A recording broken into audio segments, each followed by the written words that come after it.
నాకు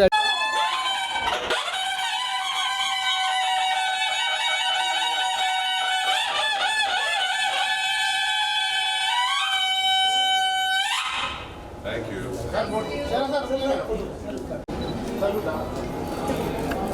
Sir, look here. Sir, look here. Yes.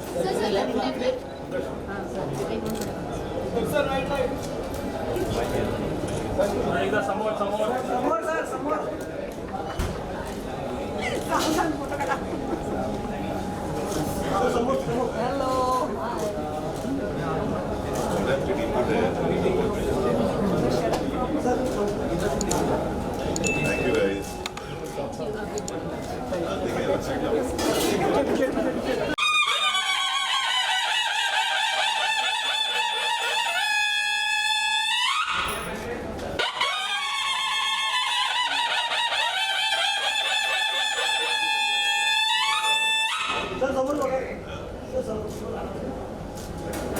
Soda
right में देखिए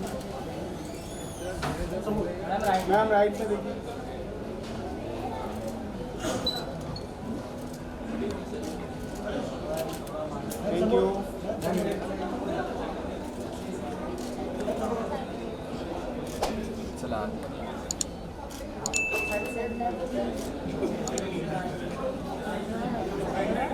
thank you.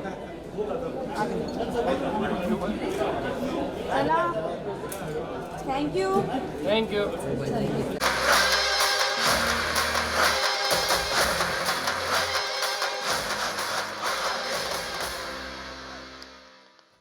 Hi hi Abhijit, तू मैंने I know you for so many years, तू एक अतिशय अभ्यासू sincere True, everyone. Hi. It's been. I know all of you are waiting for the trailer to be seen. We are waiting for 4 years to show this trailer. So Amit Hamloe. Hi Amrita. Sorry for Sorry for starting. So look, a couple of things. आता film के बारे में और क्या बात करनी है वो तो आप ट्रेलर देख के आपको पता चल ही जाएगा. लेकिन एक दो चीज़ें हैं जो मैं कुछ थँक्यूज आहे जो मैं बोलना चाहता हूँ. एक दोन थँक्यूज आहेत कारण आता हा ट्रेलर तर आज येईलच, पण त्याच्या आधी टीझर सॅटर्डेला रिलीज झाला आणि एक खूप अशी अद्भुत अशी गोष्ट संडेला घडली. तर ती अद्भुत गोष्ट अशी आहे की तमिळ ट्विटरवर आपला हरर महादेवचा जो ट्रेलर आहे तमिल में ये ट्विटर 3rd नंबर पे ट्रेंड कर रहा था. Fantastic. Now why this is important? Because हमने ये जो फिल्म बनाई है हरर महादेव, ये खासकर उन लोगों के लिए है, मराठी लोगों के लिए तो है ही, लेकिन खासकर उन लोगों के लिए है जो महाराष्ट्र के बाहर है. हम हमारे छत्रपति शिवाजी महाराज का जो इतिहास है वो भाषा का बंधन तोड़ के दूसरों को हम दिखाना चाहते हैं, और खास करके युवा पीढ़ी को. और ट्विटर पे ट्रेंड हो रहा है तो ये इसका प्रमाण है कि युवा पीढ़ी भी हमारा ये जो टीजर है वो सैंपल कर रही है, उनको अच्छा लग रहा है. So from all Shivbhakts of Maharashtra, we would like to thank all Shivbhakts of Tamil Nadu. Thank you so much.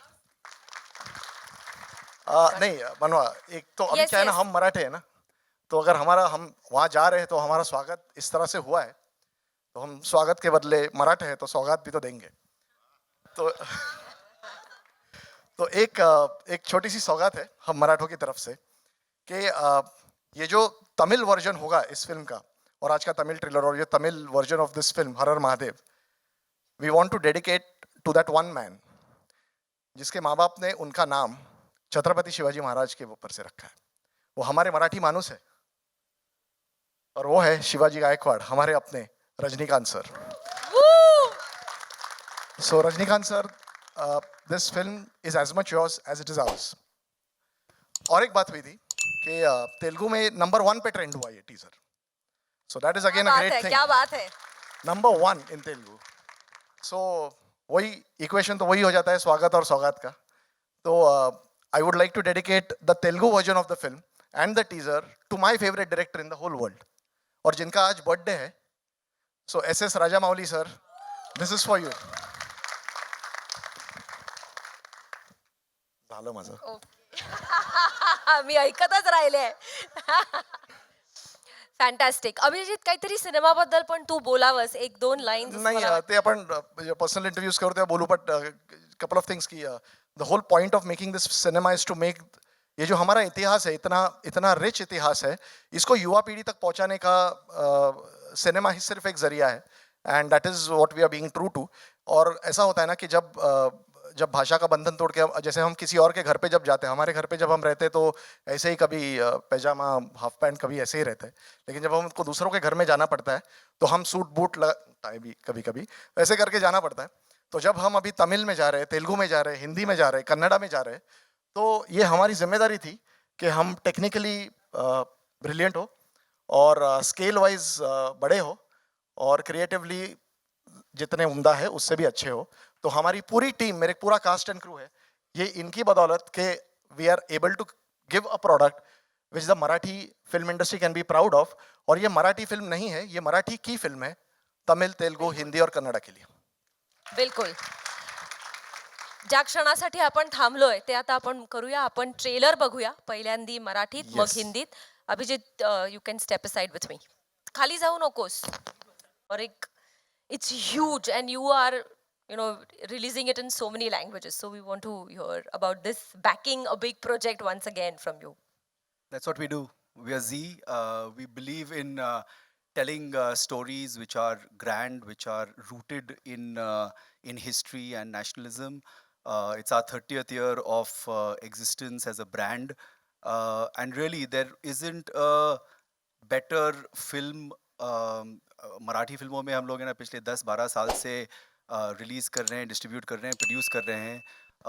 और हम लोग हमेशा सोचते थे कि ये पूरा जो पैन इंडिया फिनोमेना हो रहा है मराठी के लिए, as leaders, as pioneers of the industry, ऐसा हम लोग को कुछ करना चाहिए. And when this project came to us, it was instinctively Mangesh came and said we've found the right film that what our ambition of taking Marathi film pan India, this is just the right project. It's grand on scale, on vision, action, fantastic cast and crew. And ये इस picture की जो marketing हम लोग पिछले 6 महीने से कर रहे हैं, I think right from फरवरी मार्च से हम लोग ने ये बिल्डअप करा. Decision to go multiple languages was taken much later, but हाँ, अब ये रिजल्ट आप लोग के सामने है, और फिर now up to the media and to the audience to take this forward. It's something we're very proud of, and we hope you all enjoy it. We absolutely did. Mangesh sir, तुम्ही म्हणजे आता स्वप्नपूर्ती करणारे झालेले आहात. म्हणजे कोणी ड्रीम प्रोजेक्टचा विचार केला की ते तुमच्याकडे घेऊन येतात आणि मग तुम्ही पाठीशी उभे राहता. हा असा अजून एक फॅन्टॅस्टिक सिनेमा तुम्ही करताय, सो त्याच्याबद्दल बोला. Thank you for the compliment. Actually स्वप्नपूर्ती ही दोघांची आहे. कारण स्वप्न छोटं मोठं नसतं, ते जितक्या जणांना शेअर होतं तसं ते मोठं होत जातं. आणि all of us say in Maharashtra Shivaji Maharaj is ours, Chhatrapati Shivaji Maharaj हमारे हैं.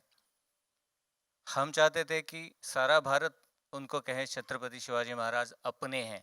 ये हम हमारे से अपने की दूरी मिटाने का एक प्रयास हमारा हर हर महादेव है, क्योंकि हम जानते हैं कि सिर्फ भारतवर्ष में ही नहीं, पूरे दुनिया में भी शायद आप ढूंढने जाओगे तो इस तरीके की इंस्पिरेशन, इस तरीके का रहन सहन, इतनी सादगी और उसी के साथ इतना बड़ा कार्य शायद ही कोई कर पाया होगा. इसीलिए हमको लगा था कि ये होने के बावजूद भी महाराष्ट्र के बाहर की जनता अब थोड़ा थोड़ा करके उनके बारे में जानने लगी है. तो ये हमारा एक पहला प्रयत्न है, एक पहला प्रयास है कि इस फिल्म के ज़रिए और आने वाले कई और फिल्मों के ज़रिए हम ये चीज़ें बार बार बताते रहें, लोगों तक पहुंचाते रहें. और जो इस फिल्म में काल्पनिक चीज़ें नहीं हैं, ना के बराबर है. जो हुआ है, जो आपने ट्रेलर में देखा, वो सच्चाई है. और इस ज़रिए हम अपनी सच्चाई, अपना इतिहास अगर दुनिया के सामने ले आ पाएँ तो उसको लाने का तरीका भी उतना भव्य होना ज़रूरी है. और वो चीज़ सबसे पहले अभिजीत के मन में आई, इसकी भव्यता. और उसके बाद सुबोध सर, शरद सर, अमृता, साइली, हार्दिक जैसे एक से एक मराठी के बड़े बड़े कलाकार इस फिल्म का हिस्सा बने. तो बनते वक्त ही हमारे मन में एक बात तय थी, ये फिल्म भले ही बन मराठी में रही है, बट ये सिर्फ मराठी के लिए नहीं बनेगी. ये बनते वक्त जहाँ से भी हमको ज़्यादा से ज़्यादा अच्छा टैलेंट जिस जगह से भी मिल पाएगा, हमने लेने की कोशिश की है. इसीलिए पीके सर जिन्होंने इसका एक्शन डायरेक्शन किया है, वो हिंदी इंडस्ट्री से आते हैं. शिवमणि सर ने इस गाने में योगदान दिया हुआ है. सिड श्रीराम जिनके हाल ही में बहुत ज़्यादा गाने फेमस है, उन्होंने छत्रपति शिवाजी का गाना गाया हुआ है. तो हमारा प्रयत्न यही रहा है कि फिल्म भले ही एक भाषा में बन रही हो, बट वो भारत की सारी भाषाओं में अपनी सी लगे. और इस बात का प्रमाण यही है कि जैसे जैसे एक एक टीज़र, एक एक गाना आता गया है, उसको सराहना सभी जगह से मिली है. तो ये वही बात है कि बात सबके मन में थी, उसको वापस से फिर से पहुंचाने का जरिया हम बन रहे हैं. इसलिए फिल्म सिर्फ हमारी नहीं है, ये फिल्म अपने सबकी और आप सबकी है, क्योंकि छत्रपति शिवाजी महाराज सिर्फ अपने हमारे नहीं हैं, सबके हैं. और वो बात फिर से एक बार पहुंचाने का हमारा जरिया और प्रयास है. हर हर महादेव. Thank you. छत्रपती शिवाजी महाराजांना रयतेचा राजा म्हणायचे आणि ते पूर्णपणे या सिनेमात त्यांच्या सगळ्या इतिहासातल्या गोष्टींमध्ये आपल्याला आढळतं. सिर्फ एक बात ऐड करना चाहूँगा इसमें. ये बात भले ही छत्रपति शिवाजी महाराज के बारे में कही गई हो, बट ये उस इंसान की कहानी है जो उनके लिए सबसे करीबी था. और इसलिए बाजी प्रभु देशपांडे, और इसलिए बाजी प्रभु देशपांडे के नज़र से हर हर महादेव, ये पूरा फिल्म का हमारा प्रयास रहा है. Thank you. छत्रपती शिवाजी महाराजांचे शिलेदार बाजीप्रभू देशपांडे हे आपल्याला सगळ्यांना माहितीच आहे. इनफॅक्ट हिस्ट्रीमध्ये आपल्याला शिकवलंही जातं, पण आता या चित्रपटाच्या निमित्ताने ते पडद्यावर आपल्याला दिसणार आहे. I think it's a treat for even school children that you know what you studied, what you are going to study, you get to see it in terms of visuals.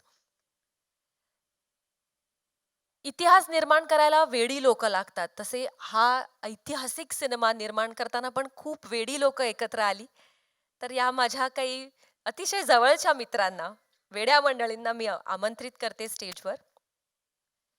बाजी प्रभू देशपांडेंची जी भूमिका करतायत ते Sharad Kelkar. Please join us on stage.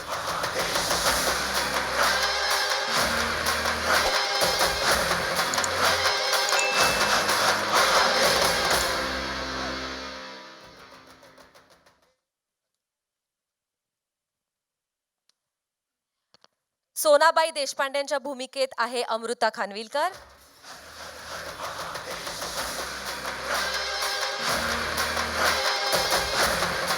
सईबाईंच्या भूमिकेत आहे Sayali Sanjeev.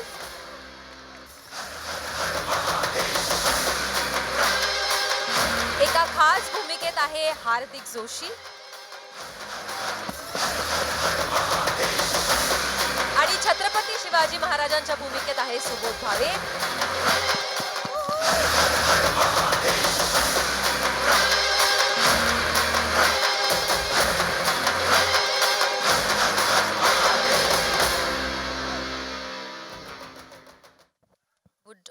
like to take a seat or you're comfortable standing? Yeah? Okay, great. So Sharad, let's start with you. You हातीने इतका सुंदर positive आणि वेगळा रोल तू करणार आहेस तर त्याच्याबद्दल सांग. Good evening everyone. थोड़ा नॉस्टैल्जिया है. 3 साल पहले यही जगह थी जहां तानाजी का ट्रेलर लॉन्च हुआ था. और बहुत सारी यादें हैं उससे. उस वक्त भी मैंने कहा था कि भले ही मैं छत्रपति शिवाजी महाराज का रोल कर रहा हूं, लेकिन वहां तक पहुंचना किसी के लिए भी पॉसिबल नहीं है. लेकिन उनका मावड़ा बनना पॉसिबल है. तो इस फिल्म में उनका एक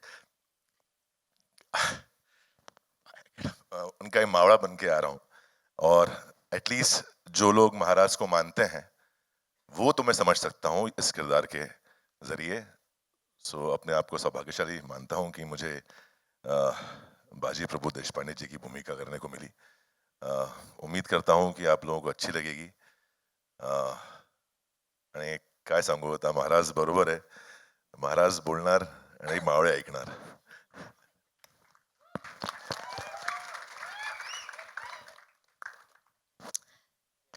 सुबोध, बायोपिक म्हटल्यावर सुबोध भावे पाहिजेच.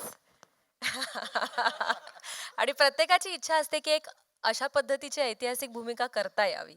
स्वप्न असतं, तर त्याची पूर्ती झाली असेलच, पण तुझा अनुभव आणि जर्नी सांग. सगळ्यात पहिल्यांदा उपस्थित सर्वांना नमस्कार. मी मराठीतनंच बोलेन, कारण त्या भाषेत मी जास्त उत्तम पद्धतीने बोलू शकतो. माणसाची इच्छा असो नसो, शिवछत्रपतींचं एक फार सुंदर वाक्य आहे, हे राज्य व्हावे ही तो श्रींची इच्छा. मी जेव्हा नुकता मुंबईत आलो होतो करिअर करण्यासाठी ऍक्टर म्हणून, तेव्हा विनय आपटे शिवछत्रपतींवरती एक मालिका बनवत होते हिंदीमध्ये, आणि त्याची ऑडिशन मी दिली होती शिवछत्रपतींच्या भूमिकेसाठी. त्याच्यामध्ये माझं सिलेक्शन नाही झालं. त्या भूमिकेपर्यंत पोचायला मला 22 वर्ष वाट बघावी लागली. कदाचित माणूस म्हणून मी प्रगल्भ होण्याची महाराज स्वतः वाट बघत असतील, की आधी याला माणूस म्हणून प्रगल्भ होऊ देत, आधी त्याला सगळं आयुष्य समजून घेऊ देत, मग मी त्याला प्रसन्न होईन. अभिजित बरोबर हा माझा दुसरा चित्रपट आहे. याआधी आणि डॉक्टर काशीनाथ घाणेकर आणि आता हर हर महादेव. आणि दोन्हीमध्ये एक साम्य आहे. दोन्हीमध्ये एक साम्य असं आहे की काशीनाथ घाणेकर यांचीही भूमिका मला करायची नव्हती, पण ती मी केली.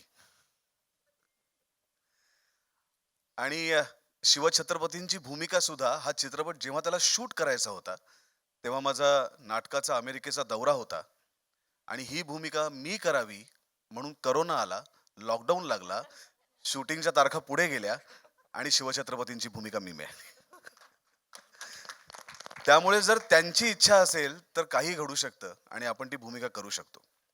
मला असं वाटतं कायम की अभिनेता जरी म्हणत असला, दिग्दर्शक जरी म्हणत असला की या भूमिकेसाठी मी त्याची निवड केली आहे, अभिनेता म्हणत असला की ही भूमिका मी निवडून आणली आहे, पण आपण कधीच ज्यांच्या वरचा चित्रपट करत असतो त्याची निवड आपण कधीच करत नसतो.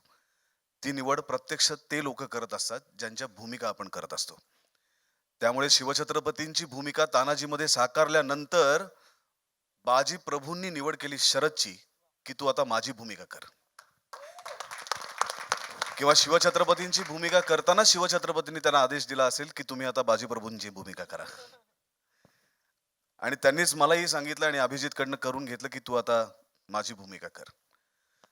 त्यांचं चरित्र आपण सगळ्यांनी वाचलंय, लहानपणापासून वाचलंय, त्याच्यात परत मी बोलण्यासारखं काही नाही. पण मला हा शिवछत्रपतींवरचा कुठलाही सिनेमा हा फार एक सुंदर योग वाटतो, एक इमोशनल योग वाटतो. योग अशासाठी वाटतो की 50 वर्षांचं आयुष्य महाराजांचं होतं. या 50 वर्षामध्ये त्यांनी अनेक माणसं जोडली, त्यांच्या मातोश्रींनी त्यांच्यावरती संस्कार केले, स्वराज्य मिळवण्याचं एक स्वप्न दाखवलं, आणि शिवछत्रपतींनी आपल्या सहकाऱ्यांच्या समवेत ते स्वप्न प्रत्यक्ष साकार केलं.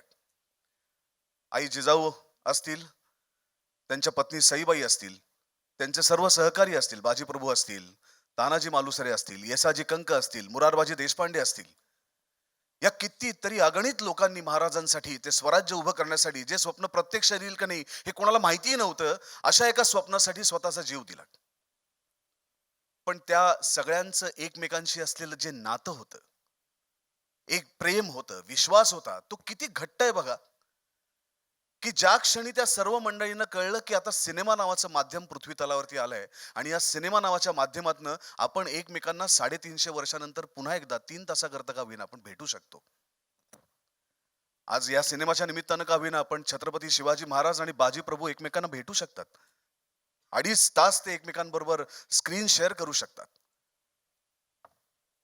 ब्लॅक अँड व्हाईट चित्रपटापासून ते कलर पर्यंत महाराजांवरती कितीतरी सिनेमे आले. विचार करा की महाराजांना आपल्या सहकाऱ्यांची किती याद येत असेल, किती आठवण येत असेल, की पुन्हा पुन्हा त्यांच्यावरती येणाऱ्या प्रत्येक चित्रपटातनं ते पुन्हा पुन्हा आपल्या सहकाऱ्यांना भेटतायत. मग ते कधी तानाजी मालुसरे असतात, कधी बाजीप्रभू देशपांडे असतात, कधी येसाजी कंक असतात. या सगळ्यांना भेटतात ते. पुन्हा पुन्हा आपण स्वराज्यासाठी काय काय केलं याचा आढावा घेतात आणि ते पुढच्या पिढीपुढे मांडतात की मला अशा प्रकारचं स्वराज्य हवं होतं, हे माझं स्वप्न होतं आणि ती पूर्ण करण्याची जबाबदारी आपली आहे. म्हणूनच ते सातत्याने आपल्या समोर येत असतात.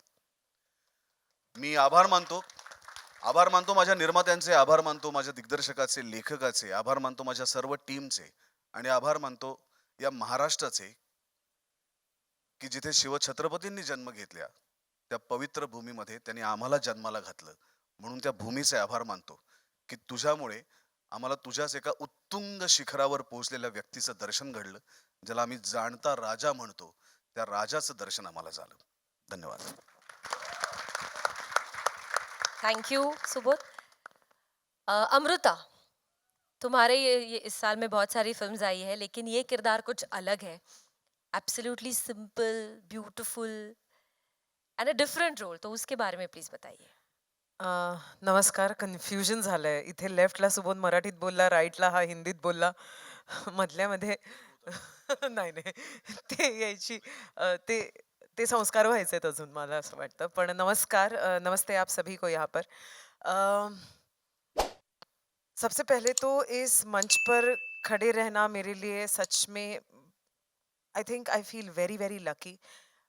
एक कारण, जसं शारिक सर म्हणाले तसं गेली 30 वर्ष झी हे इतकं मोठं ब्रँड आहे आणि फक्तच टेलिव्हिजन किंवा विविध भाषांमध्ये नाही तर चित्रपटांमध्ये सुद्धा त्यांनी आपला जम जो आहे तो इतका उत्कृष्टपणे बसवला आहे. आणि मराठी चित्रपटांना मार्केटिंग म्हणजे काय आणि मराठी चित्रपट कानाकोपऱ्यात कसा पोचवायचा हे झीने आत्तापर्यंत दाखवून दिलंय. सो त्यांचं मी मनापासून इथे अभिनंदन करते.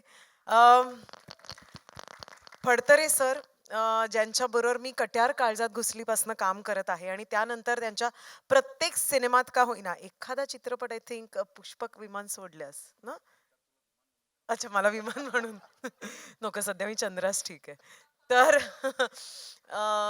तर त्यांच्याबरोबर सातत्याने काम करायची संधी मिळते आणि हे त्यांचं मोठेपण आहे की जेव्हा कुठला एक सुंदर रोल लिहिला जातो तेव्हा माझं पहिलं नाव त्यांच्या मनात येतं आणि मग त्या गोष्टीला मी नाही म्हणू शकत नाही. मी नेहमी त्यांना म्हणते की तुम्ही एक शगुन आहात माझ्यासाठी. कुठलाही चित्रपट किंवा कुठलंही वर्ष सुरू करायचं म्हणजे फडतरे सरांचा एक फोन यायला पाहिजे आणि मग ते वर्ष खूप छान जातं. अभिजित देशपांडे यांच्याबद्दल जितकं बोलावं तितकं कमी आहे. जसं मनवा म्हणाली मगाशी, वेडा माणूस आहे कम्प्लिटली. आणि ज्या प्रकारचं पॅशन त्याच्यामध्ये आहे आणि तो प्रत्येक गोष्टीमध्ये इतका इन्व्हॉल्व्ह होऊन काम करत असतो. मला नाही वाटत आहे खूपशा दिग्दर्शकांना हल्लीच्या काळात तुम्ही इतकं वेडं पाहता. सो थँक्यू अभि, पुन्हा एकदा मला थँक्यू अमृता. मनवा, तू मगाशी म्हणालीस की सिम्पल कॅरेक्टर आहे. सिम्पल नाही आहे तिचं कॅरेक्टर, ती सांगेलच. पण एक गोष्ट सांगावीशी वाटते की सोनाबाई देशपांडे म्हणजे बाजीप्रभू देशपांडेंच्या पत्नी, हो आणि ते त्यांना नेहमी देशपांडेबाई म्हणत असतात. हो ते माहितीये का? हो का कारण माझ्या घरी माझे आई बाबा आलेत. हा. So माझे बाबा माझ्या आईला घरी देशपांडेबाई म्हणतात. So म्हणून- अच्छा. तर ते तिकडून म्हणून मी- इन्स्पायर्ड आहे. अच्छा. पण थोडक्यात सोनाबाईंबद्दल सांगते तर एकतर हा माझा पहिला ऐतिहासिक चित्रपट आहे, माय फर्स्ट हिस्टॉरिक फिल्म. आणि आय कांट टेल यू की इतक्या जबरदस्त कलाकारांबरोबर काम करून इतकी ऊर्जा मिळते आणि काहीतरी करण्याची इच्छा जागृत होते. सोनाबाईंबद्दल अगदी थोडक्यात सांगते. आमच्या चित्रपटामध्ये एक डायलॉग आहे, ज्यांच्या नावानं 12 मावळ दणाणतात असे बाजीप्रभू देशपांडे, ज्यांच्या नावानं दणाणतात त्या सोनाबाई आहेत. धन्यवाद. थँक्यू. सायली, तू सईबाईंची भूमिका केली आहेस, तर त्याच्याबद्दल सांग. मी अगदी थोडक्यात सांगेन आत्ता, कारण सईबाईंबद्दल, महाराणी सईबाई भोसलेंबद्दल काही बोलणं ते बघितल्यानंतरच, त्यांना तो अनुभव घेतल्यानंतरच कळतं. ते सांगून कधीच कळू शकत नाही. पण सईबाई भोसलेंची भूमिका करण्याची संधी नाही म्हणू शकत मी, हा मान मिळाला आहे. त्यासाठी हर हर महादेवच्या पूर्ण परिवाराचे मी खूप मनापासून आभार मानते. थँक्यू. थँक्यू. हार्दिक, तू पण तुझ्या भूमिकेविषयी सांगावंस. नमस्कार. खरं तर आधी मी अभिजित सरांचे जी स्टुडिओचे आभार मानतो, कारण की एवढ्या दिग्गज कलाकारांबरोबर मला स्टेज शेअर करायला मिळतं. त्याबद्दल खरंच मी स्वतःला म्हणजे एक आपण म्हणतो ना गर्व असा येतो थोडासा, तसं वाटतंय मला आणि अभिमानसुद्धा वाटतंय. तर त्यासाठी खरंच खरंच थँक्यू सो मच. मी आबाजी विश्वनाथ म्हणजे महाराजांचा गुप्तहेर याची भूमिका करतोय. खूप आगळं वेगळं एक कॅरेक्टर आहे ते, कारण की त्याच्या आधी मालिका करत असताना एक कॅरेक्टर सातत्याने प्रेक्षकांच्या डोक्यात एक बसलेलं असतं, ते मी 5 वर्ष करत होतो. पण अभिजित सरांनी खूप मेहनत घेतली, कारण की पहिलेच त्यांनी मला सांगितलं होतं की ते पुसून आपल्याला नवीन एक कॅरेक्टर लोकांसमोर आणायचं आहे. आणि इतिहासातलं एक नाव, एक जे म्हणजे आपण सगळी ती नावं एक पवित्र नावं आहेत, आणि त्यातलं एक नाव, एक कॅरेक्टर मी करतोय, याच्यापेक्षा सौभाग्य काय असेल. आणि जे सतत महाराजांबरोबर असतं, त्यामुळे खूप छान वाटतंय आणि एक्सपिरियन्स तर खूप ग्रेट होता. थँक्यू. थँक्यू. आणि आता questions from the audience. Yeah, one thing I would like to note. So,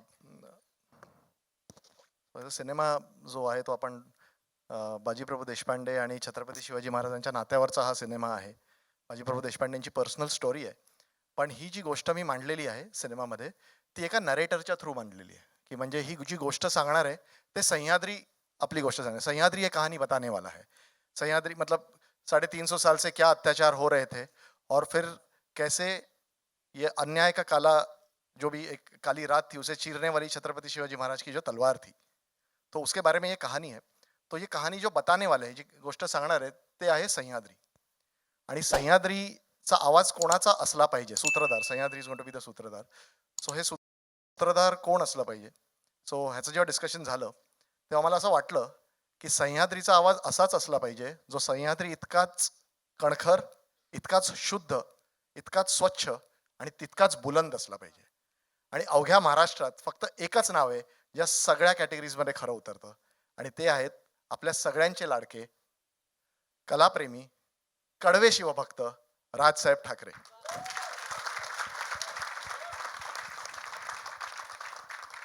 मी या मंचावरनं हर हर महादेवच्या पूर्ण टीमकडनं, ॲक्च्युली टीमकडनं म्हटलं नाही पाहिजे, कारण ते पण आता आपल्या टीममध्येच आहेत. सो मी त्यांना खरंच म्हणजे काय थँक्यू राज सर. आणि तुम्हाला अजून एक गोष्ट नमूद करावीशी वाटते की एक 4-5 दिवसांनी आपण एक पहिलं टीझर काढणार आहोत सह्याद्रीचं, ज्याच्यात तुम्हाला सह्याद्रीचा आवाज ऐकायला मिळेल. हिंदी आणि मराठीमध्ये दोन्हीमध्ये राजसाहेबांनी आवाज दिलेला आहे.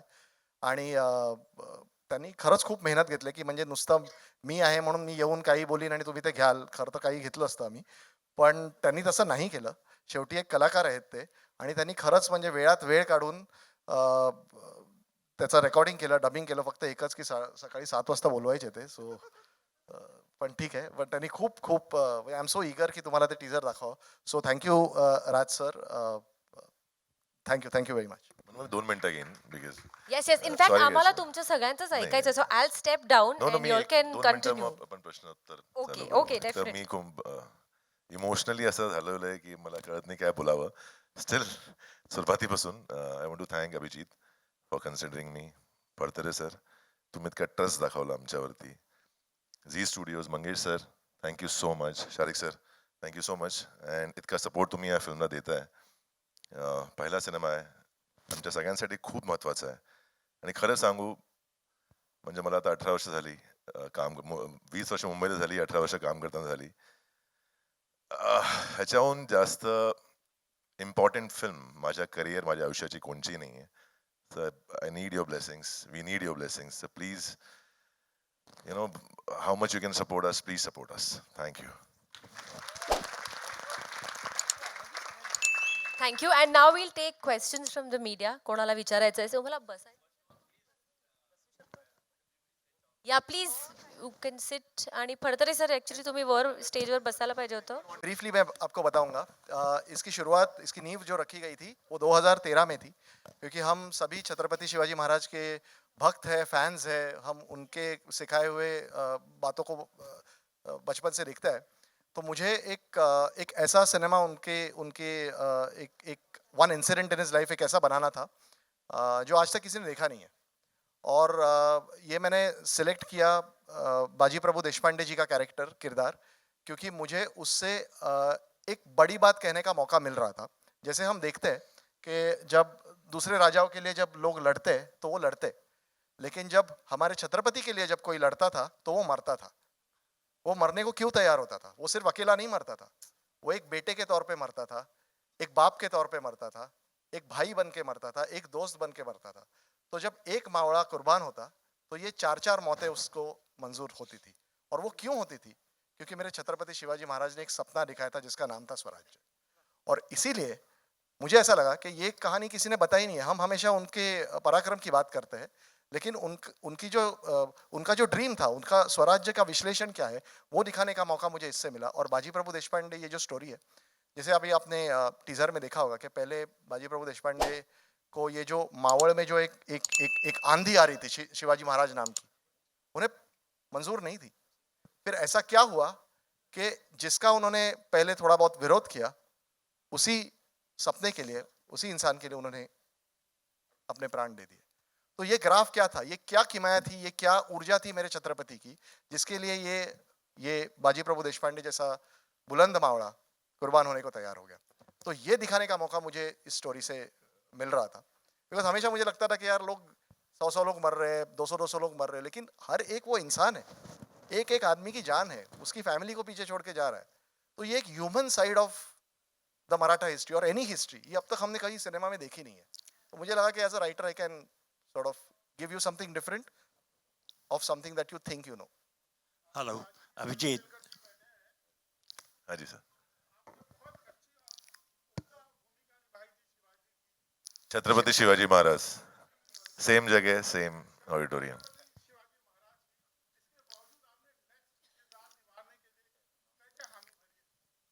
सर पहली बात तो sorry I am not serious joking, but still अगर अभी भी महाराज का एक ही उल्लेख हो रहा है, इसलिए ये फिल्म की गई है ताकि अगली बार महाराज का एक ही उल्लेख ना हो.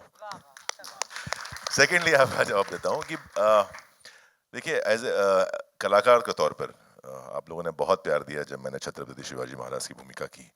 मुझे नहीं पता मैंने कैसे किया, कौन सी ऊर्जा थी, क्या था मेरे अंदर. मैंने कभी सपने में भी नहीं सोचा था कि मुझे वो उस व्यक्ति की भूमिका करने को मिली और दिल से की मैंने.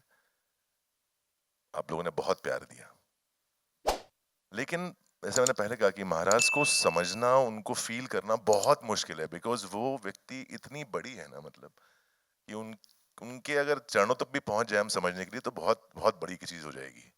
लेकिन उनके जो मावड़े हैं, जो उनके लिए पागल हैं, उनको समझना जरूरी था. इसलिए शायद मैंने बाजी प्रभु देशपांडे जी की भूमिका की, ताकि मैं वो तो समझ पाऊं कि उनकी ऐसी क्या बात है जो उनके मावड़े उनके पीछे अपनी जान देते हैं. वो भावना समझनी बहुत जरूरी थी और समझानी थी लोगों को. शायद ये एक संधि मुझे मिली, एक मौका मुझे मिला, और ऑल थैंक्स टू अभिजीत जो पत्थर को भी कन्विंस कर सकते हैं कुछ भी काम करने के लिए. Abhijeet sir before we go ahead, Ashok Shinde आलेले आहेत, त्यांना पण मी रंगमंचावर आमंत्रित करते. अशोकजींनी एक महत्वाची भूमिका केली आहे या सिनेमात.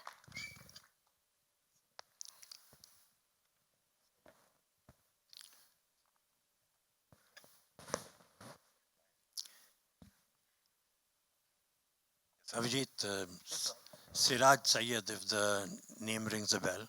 ABCD. Yes sir. Xavier's आप ABCD. मेरे स्टूडेंट रहे हैं किसी ज़माने में. So you're not audible. अब जोर से बोलूंगा तो ऑडिबल हो जाऊंगा. Yeah. ठीक है. From filmfestivals.com. आपसे सवाल ये है कि आप राइटर के तौर पे शुरू हुए थे अपने करियर में, आप स्क्रीन प्ले लिखने में बहुत ज़्यादा दिलचस्पी लेते थे और आपने उसमें बहुत अध्ययन भी किया। तो एक बायोपिक को जब आप स्क्रीन पर लाते हैं तो उसके स्क्रीन प्ले लिखने में कोई पर्टिकुलर चीज़ों का आपको ख़ास ख्याल रखना पड़ता है, क्योंकि वो हिस्ट्री आपके सामने है और उसको कलात्मक तरीके से आपको पर्दे पर पेश भी करना है।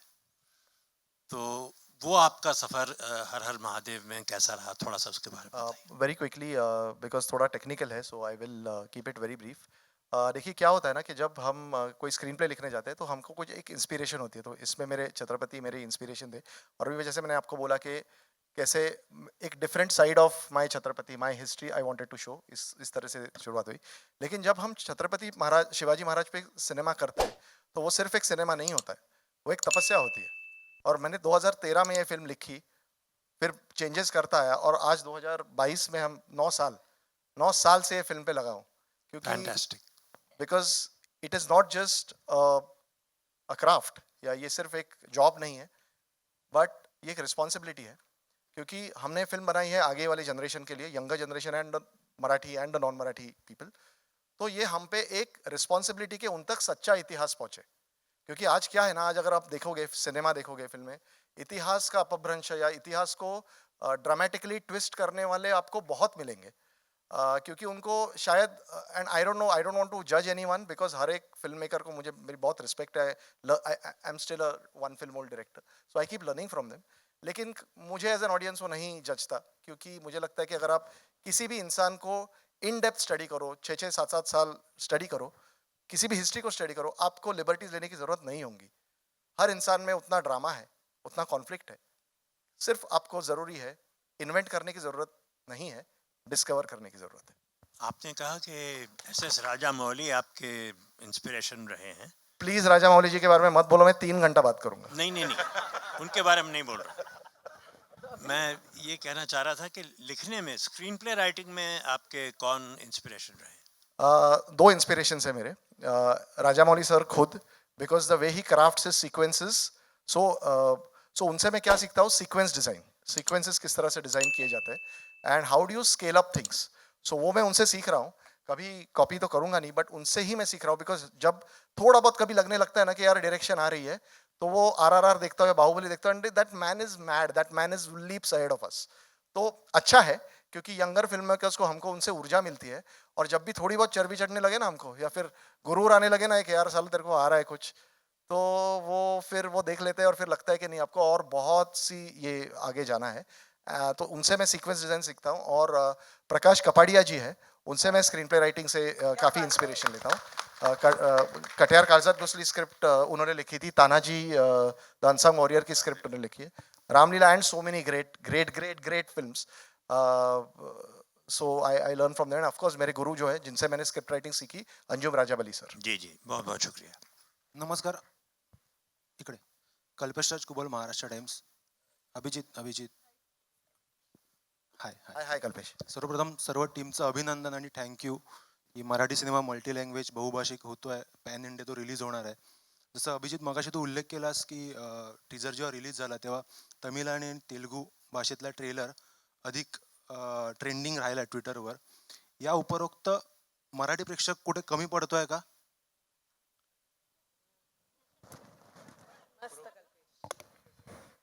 कल्पेश जी, ओके, नाही कमी कधीच पडत नाही, कारण सिनेमाची सुरुवात महाराष्ट्रामध्ये झाली. सो आपला प्रेक्षक कधीच कमी नाही, आणि मी कधीच असं मानत नाही की म्हणजे आता सपोज कुठला सिनेमा चालतो किंवा नाही चालत, त्याला आपण आपल्याला म्हणतो ना यार ऑडियन्स को समजता नाही, ऑडियन्स को अक्कल नाही, असं मी कधीच मानत नाही. कारण ऑडियन्सला जेवढं समजतं ना तेवढं आपल्याला घंटा काही समजत नाही.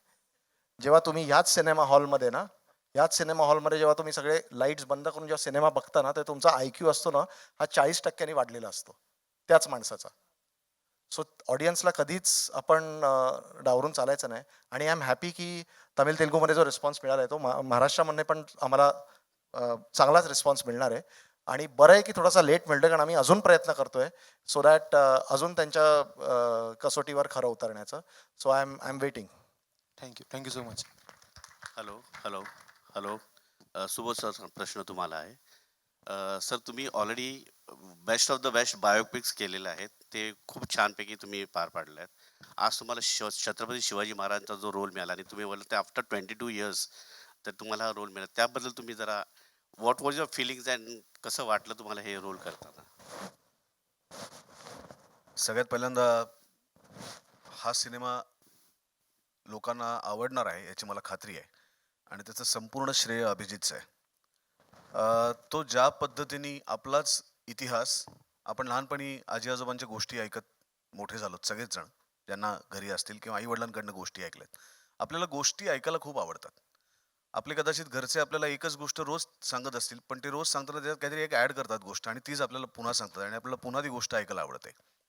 शिवछत्रपतींचा इतिहास आपल्यासाठी नवीन नाहीये. महाराष्ट्रात जन्मलेल्या वाढलेल्या प्रत्येक मुलाला शाळेतनं, घरातनं, ते एखादा सण जसा आपल्याकडे येतो ना, दिवाळी, दसरा किंवा घरातली एखादी परंपरा आपल्याकडे जशी साजरी होते, तसं मला असं वाटतं शिवछत्रपती आपल्याकडे साजरे होतात.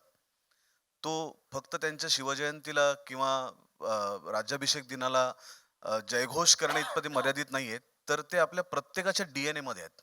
त्यांना आपण वगळू नाही शकत, त्यांना आपण काढू नाही शकत. मग ते आपल्या DNA मध्ये का आहेत याचं उत्तर जेव्हा एखादा माणूस, जसं आता अभिजितने स्क्रिप्ट वरती सांगितलं, की त्याच गोष्टीकडे जेव्हा तो वेगळ्या पद्धतीने बघायला लागतो, तेव्हा मला असं वाटतं शिवछत्रपतींचं मोठेपण आपल्याला अजून जास्तीत जास्त जाणवायला लागतं.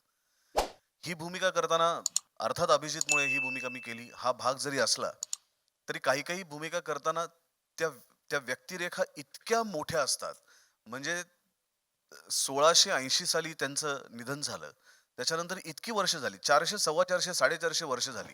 अजून इतिहासकार त्यांच्यातले वेगवेगळे इतिहासातले काही काही मुद्दे शोधतायत, अजून शिवछत्रपतींना शोधतायत. तर मी असं म्हणूच शकत नाही की ते मला सापडलेत. 450 वर्षात ते आपल्याला अजून पूर्णपणे कळले नाहीत, तर मला 5-6 महिन्यामध्ये ते काय कळणार आहेत. आणि अशा व्यक्तिरेखा जेव्हा तुम्हाला सापडत नाहीत ना, जेव्हा त्या शोधू शकत नाही तुम्ही, तेव्हा एकच गोष्ट करायची असते, त्यांना शरण जायचं असतं, समर्पण करायचं असतं आणि त्यांना सांगायचं असतं की माझी बुद्धीची कपॅसिटी नाहीये तुम्हाला समजून घेण्याची, तर आता तुम्ही माझ्याकडनं करून घ्या, जे तुम्हाला योग्य वाटेल. आणि मग ते तुला बरोबर रस्ता दाखवतात, ते तुला दिशा दाखवतात आणि ते तुझ्याकडनं करून घेतात. त्यामुळे याच्यात मी काही केलेलं नाही. मला असं वाटतं अभिजितच्या माध्यमातून त्यांनीच आमच्याकडनं हे काम करून घेतलेलं आहे. नमस्कार, मी निलिमा कुलकर्णी. सर्वप्रथम सर्वांचं अभिनंदन. मराठी सिनेमा इतका खरंच खूप मोठा होऊ दे यासाठी भरभरून शुभेच्छा. फार उत्तम वाटतं हे. अशी पत्रकार परिषदेचं कदाचित आम्हा सगळ्या मराठी पत्रकारांनी स्वप्न पाहिलं असेल. जे आता होत आहे ते खूप छान वाटतंय. धन्यवाद. आणि सुबोध आणि शरद दोघांना प्रश्न. फार सगळेच उत्तम कलाकार आहेत. सुबोध, इतके सुंदर बायोपिक तू आधी केलेले आहेस, इतकी सुंदर कॅरेक्टर्स रंगवलेली आहेस, पण आता छत्रपती शिवाजी महाराज आणि शरद केळकर, आधी तू केलेला आहेस शिवाजी महाराज आणि आता बाजीप्रभू. शूटिंगच्या वेळचा एक काहीतरी विलक्षण अनुभव नक्की दोघांना आला असेल, अनेक असतील, पण आता काय शेअर करावं असं वाटेल दोघांनी, प्लीज सांगा. खरं सांगू तर असं मनवा म्हणाली की खूप वेडी लोक होते याच्यामध्ये. तर सेटवरती किंवा शूटिंग करताना आपल्या आपल्या एका IQ मध्ये समजू तसं की वेडी लोक होती. हा माणूस सगळ्यात मोठा वेडा आहे. ह्याच्यावर काम करणं खूप कठीण आहे, पहिली गोष्ट सांगतोय, पण सगळ्यांनी करावं. जोही ऍक्टर असो किंवा टेक्निशियन असो, एकदा अभिजित बरोबर काम करणं गरजेचं आहे जर काही शिकायचं असेल तर सिनेमाबद्दल. सुबोध त्याचं नॉलेज किंवा माझं होतं एक ऍक्शनमध्ये की कुठपर्यंत जायचंय, तर मी सगळी वेडी लोक होती की इमोशनमध्ये कुठे जायचंय, ऍक्शनमध्ये कुठे जायचंय, हा तर कुठेच गेलेला होता माहिती नाही. तर मी एक जेव्हा ते सगळे जुळले तिथे एक वेगळी एनर्जी होती, ती मला कधी कळली नाही की आहे, पण ती होती जवळपास कुठेतरी. आणि रोज म्हणजे वेगळ्या वेगळ्या जागी जायचो, कुठे पठारावरती, कुठे किल्ल्यांवरती, आणि चालत जायचो, करायचो, उन्हात शूटिंग, केस कापायचे, ओके कापून टाकू केस, काही असं. तर सगळ्या एक वेडेपणामध्ये हा सिनेमा शूट झालेला आहे. आणि बहुतेक अख्ख्या टीम मध्ये, whether it's Lochan who is a sound engineer, Hitesh असो किंवा बाबू असो आमचे DOP, सगळ्यांनी एक एक झोन मध्ये काम केलेलं आहे वेडेपणात, आणि म्हणून असा एक मराठी चित्रपट तयार होतो माझ्या हिशोबाने. सुबोध, तूही प्लीज शेअर कर. माझ्या पहिल्या दिवसाचा अनुभव मी सांगेन. आणि मला असं वाटतं त्याच्यातनं कळेल की मला काय सांगायचं आहे. माझा पहिला दिवस होता शूटिंगचा आणि त्याच्यातला आता तुम्ही ट्रेलरमध्ये शॉट पाहिला असेल की ते घोड्यावरनं हातात तलवार घेऊन त्या पाण्यातनं दौडत चाललेले आहेत. हा पहिला शॉट लावला होता त्यांनी. तर म्हणजे जखमी झाला तर पटकन रिप्लेसमेंट करता येईल. तर आम्ही घोडा, मी आणि शरद आम्ही दोघंही घोडा या भूमिकेसाठी, त्यांनी त्याच्या, मी माझ्या भूमिकेसाठी आम्ही दोघं शिकलो. लाठीकाठी पण आम्ही दोघं शिकलो, तलवारबाजी शिकलो, दांडपट्टा शिकलो. पण घोडा शिकणं वेगळं असतं आणि प्रत्यक्ष अशा प्रकारचा एखादा शॉट देणं खूप वेगळं असतं. तर आम्ही जिथे साताऱ्यामध्ये शूट करत होतो, तर ज्या नदी पात्रात आम्ही शूट करत होतो, त्या नदी पात्रात तो घोडा अतिशय चांगला होता, अतिशय प्रेमळ. त्याचं नाव प्रिन्स, त्या घोड्याचं नावच प्रिन्स आहे. अतिशय प्रेमळ होता आणि शूटिंगचं असल्यामुळे त्याला ॲक्शन कट सगळं आपल्यापेक्षा जास्त कळायचं. तर त्या पाण्यातनं जायच्या आधी मला अभिजितने सांगितलं की इकडून तुला घोड्यावरनं तिकडे जायचं. तोपर्यंत मी तयार होऊन मी घोड्यावर बसून राहिलो होतो की एक पुन्हा एकदा त्याच्याशी आपण, त्याच्याबरोबर असावं आपण म्हणून.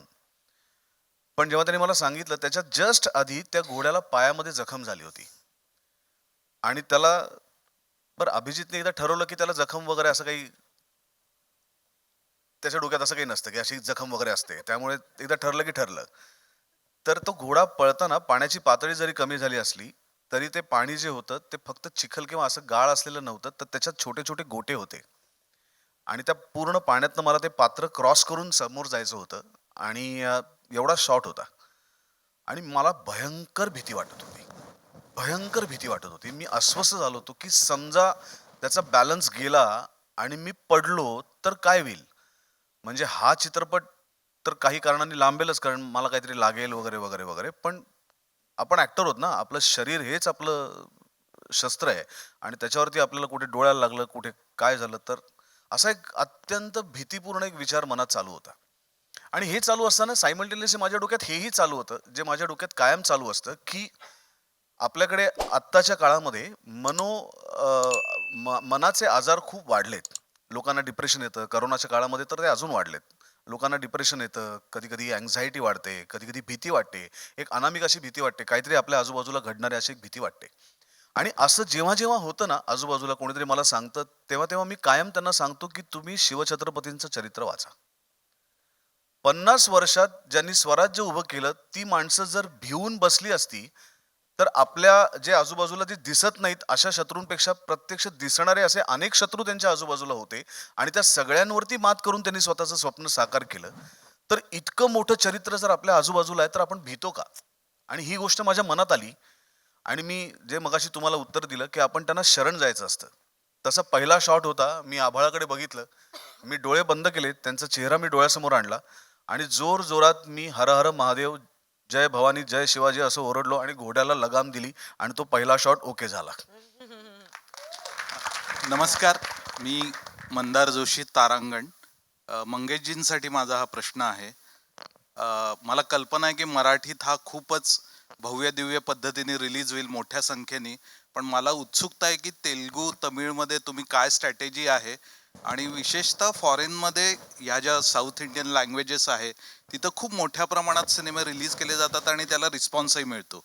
तर त्याचं जर तुम्ही काही माहिती दिली तर बरं होईल. एक चांगला प्रश्न आहे पहिला तर, कारण जवळजवळ सगळेजण गृहीतच धरतात की झीचा सिनेमा आहे तर महाराष्ट्रात तर तो होणारच. पण आता ही गृहीतकं बदलण्याचीच खरं वेळ होती आणि त्याकरताच महाराष्ट्राबाहेर पाऊल टाकतोय. प्रामुख्यानं तसं पाहिलं तर आपला सिनेमा कुठे कुठे चाललाय, तर छत्रपतींनी सुरू केलेलं मराठा साम्राज्य जिथे जिथे गेलं तिथे प्रत्येक ठिकाणी आपला सिनेमा जातोय. मग ते उत्तर असेल, दक्षिणेचं एक टोक असेल, म्हणजे तंजावरपर्यंत होतं, जिंजी ही आपली प्रत्यक्ष दुसरी राजधानी मानली जायची, आणि अटकेपार पण गेलो होतो. हा सिनेमा पण सगळीकडेच जाणार आहे, सगळीकडे प्रदर्शित होणार आहे. आव्हान म्हणाल तर आव्हानं तर असतातच, कारण प्रत्यक्ष स्वराज्य उभं राहण्यापूर्वी मुघल होते, आदिलशाही होती, निजामशाही होती. ह्या तिन्ही सुलतानी राजवटींना संपवत स्वराज्य सुरू झालं होतं. त्यामुळं प्रेरणा तीच आहे. त्यामुळे सुरुवात कुठून होते हे खरं तर मॅटर करणार नाही आहे, कारण तारीख 25 आहे, इतर सिनेमे पण रिलीज होणार आहेत. त्यामुळे पहिलं काम झीनी केलेलं आहे तो रिलीज करण्याचा एक नंबर ऑफ स्क्रीन काउंट्स तर येतीलच. ते आता आपण सिनेमा रिलीजच्या 15 दिवस आधी बोलतोय. ह्या गोष्टी हळूहळू ठरत जातील. पण एक गोष्ट आहे की जो काही स्क्रीन काउंट ठरेल तो सर्व मराठी जनांना अभिमानकारक तर नक्कीच असेल. आणि तिथून पुढचं काम खरं तर सिनेमा प्रदर्शित करणाऱ्यांचं नसतं, ते जनतेचं असतं. आणि त्यामुळे आशा आहे की तिथून पुढचं काम सगळी भारतभरातली जनता नक्कीच चांगल्या प्रकारे करेल, साथ देईल आणि आशीर्वाद देईल. हॅलो. सो अमृता आणि सायलीसाठी माझा प्रश्न आहे. फर्स्ट हिस्टॉरिकल लुक तर खूप छान आहे, तुमच्या दोघींचे पोस्टर्स सुद्धा प्रेक्षकांना आवडत आहेत. आता सगळेच जण अभिजित सरांबद्दल भरभरून बोलतायत आणि वेडी माणसं एकत्र आली हे सगळं ऐकतोय. पण असं सगळं असताना अमृता आणि सायली तुमच्या दोघींसाठी हर हर महादेव करताना सगळ्यात मोठा टास्क कोणता ठरलाय? तू आधी.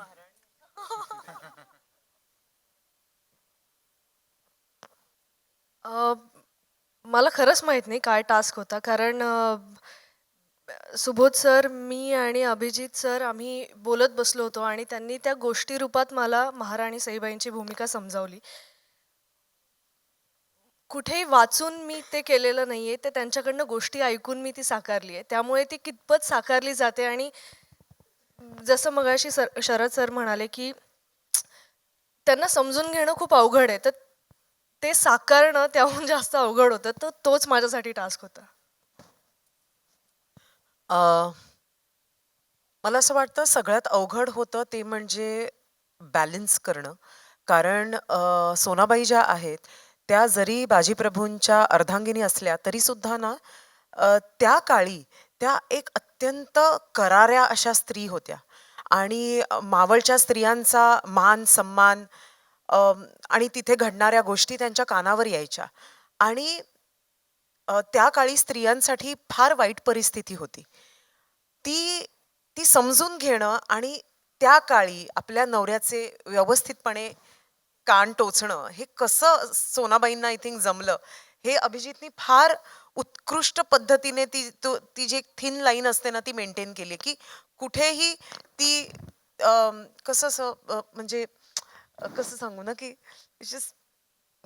थांब 2 मिनिटं दे मला. I am tempted to tell you about the scenes, पण ते नाही सांगणार. हो, मलाही तेच झालंय की मला असं झालं की ऐक ना तो जो सीन आहे ना असं झालंय, पण नाही सांगू शकत मी आपण. नाही सांगू शकत. पण अगदी थोडक्यात सांगते की खूप अवघड असतं जेव्हा तुम्ही एक ऐतिहासिक पात्र करत असता तेव्हा त्याचा भार इतका असतो, त्याचं वजन इतकं असतं आणि मग त्याच्यामध्ये एक ह्युमन एलिमेंट ऍड करणं की कितीही बाजीप्रभू देशपांडे असले तरी ते सोनाबाईंचे ते नवरा होता तो.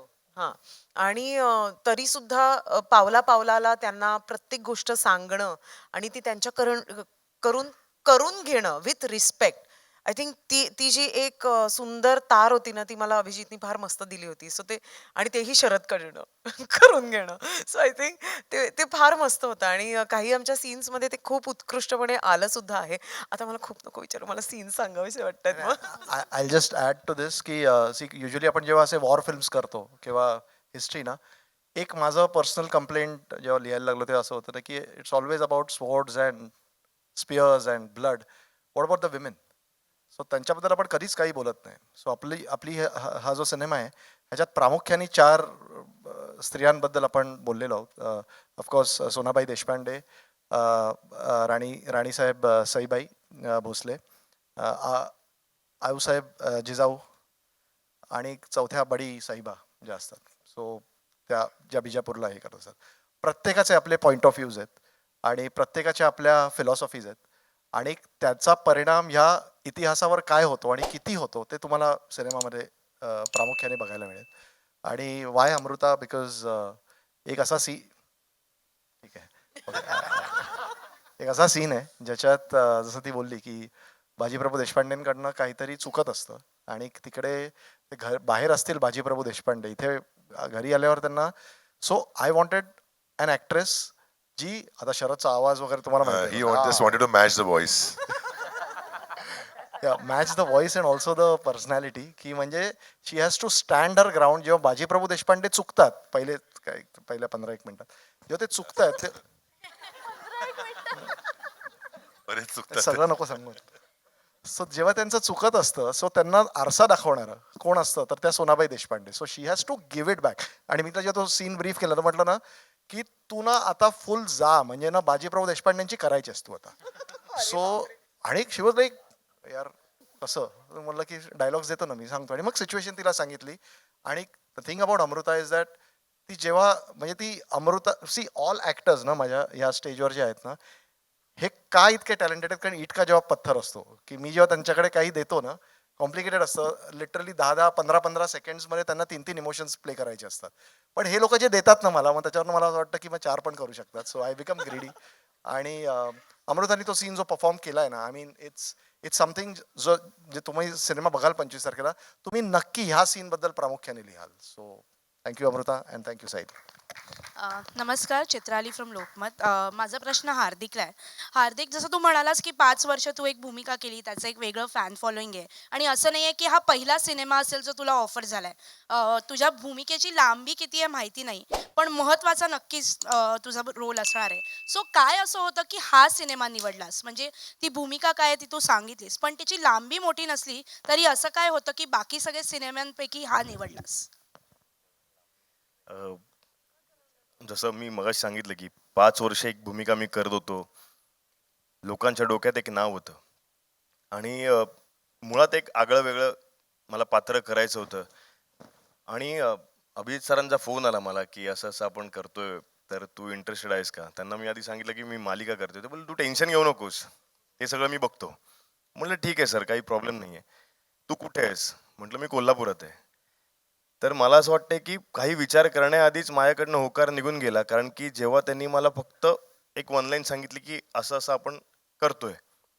ती जागा मी सांगितल्यानंतर माझ्या जागी दुसरी कोणीही व्यक्ती असेल ना तरी त्यांनी होच सांगितलं असतं. कारण ती जागा होती पन्हाळगड. आणि ही स्टोरीच तिकडची आहे, ही कथा तिकडची आहे. त्यामुळे मला असं वाटलं की माझ्याकडनं नाही हे गेलंच नाही त्यांच्याकडे. सर मी करतो, तुम्हाला काय पाहिजे सांगा, मी तयार आहे. मग त्यांना माहिती होतं की मी काय करीन. त्याच्यानंतर मी जरा गुगल वगैरे जरा सर्फिंग करायला लागलो. त्यांना वाटलं बरोबर त्यांनी मला फोन केला, तू हे सगळं काही करू नकोस, मी तुला सांगेन काय करायचंय. त्यामुळे खूप एक चॅलेंजिंग कॅरेक्टर होतं माझ्यासाठी. कारण की एक आपण सातत्याने एक कॅरेक्टर करत असतो आणि अचानक आपण आता मोठ्या पडद्यावर येणार, एक दडपण सुद्धा असतं. पण खूप छान पद्धतीने सरांनी मला सांभाळून घेतलं आणि म्हणजे सरांनीच नाही तर सगळ्या सहकलाकारांनी सांभाळून घेतलं. त्यामुळे खूप सोपं नाही म्हणणार मी, खूप मजा आली आणि खूप शिकायला मिळालं. हॅलो, अशोक शिंदे सरांना प्रश्न आहे सर. तर तुम्ही तुमच्या रोलबद्दल जरा काय बोलाल का? कारण सगळेच बोलून गेले, तुम्ही शांत बसलात. नमस्कार. आधी मी माफी मागतो कारण मला जरा वेळ झाला शूटिंगमुळे.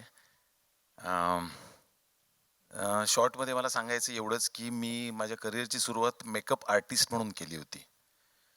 आणि मेकअप आर्टिस्ट म्हणून मी बाबासाहेब पुरंदरेंबरोबर जाणता राजाचे कमीत कमी 350 प्रयोग केले होते. आणि त्याच्यात कॉस्च्युम आणि मेकअप दोन्ही मी बघायचो. मी आणि आत्ताचे सुप्रसिद्ध आपले जे मेकअप डिझायनर आहेत विक्रम गायकवाड, ज्याने आपल्या पिक्चरचे डिझाईन्स केले आहेत, तर आम्ही ते करायचो. त्याच्यामुळे माझ्यात ते संपूर्ण भिनलेलं आहे. म्हणजे महाराज किंवा तो संपूर्ण जो प्रवास आहे त्यांचा, तो अनेक वर्ष मला त्याचा अभ्यास होता. आणि माझं अनेक वर्ष स्वप्न होतं की मला ऐतिहासिक भूमिका करायची आहे.